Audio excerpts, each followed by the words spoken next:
Assalamualaikum warahmatullahi wabarakatuh. Nama saya Muhammad Rizal bin Muhammad Arsyad. Nama pengajar 09 binti Julil. Kelas DCS 4A. Subjek NYB 4072. Hari ini saya ingin membentangkan Programmable Logic Control. Apa itu PLC? PLC adalah singkatan bagi Programmable Logic Control. PLC adalah digital komputer yang digunakan untuk melakukan automation seperti kawalan mesin di kilang dan industri. Mengapa kita memerlukan PLC? Programmable mampu untuk menyimpan program yang telah dibuat ke dalam memori yang dengan mudah dapat diubah-ubah fungsi atau kegunaannya. Seterusnya, logik menunjukkan kemampuan dan memproses input secara aritmetik. Seterusnya, kontrol menunjukkan kemampuan dalam mengontrol dan mengatur proses sehingga menghasilkan output yang diinginkan. PLC digunakan secara luas di industri. Bahagian utama PLC. Terdapat 5 bahagian utama dalam sistem PLC, iaitu unit masuk, input, unit pengawal, controller, unit keluaran, output, unit kuasa, power supply, unit pangkalan pengatur cara, programming unit. Bahagian masuk input.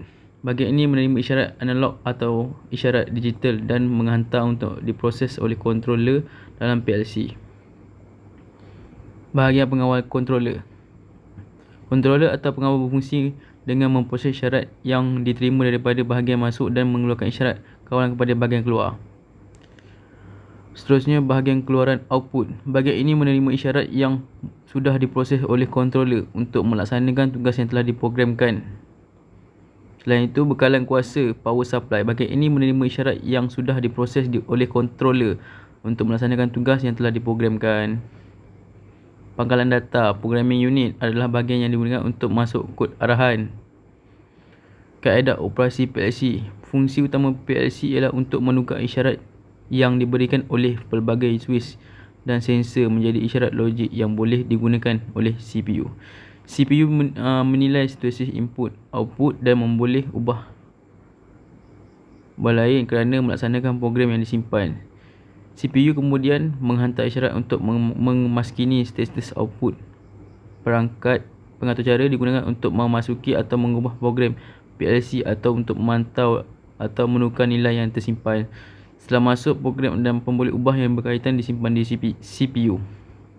Jenis kawalan PLC.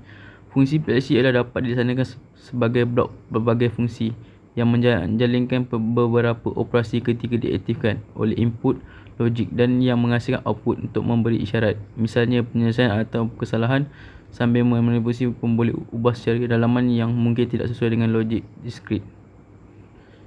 Sekian, terima kasih.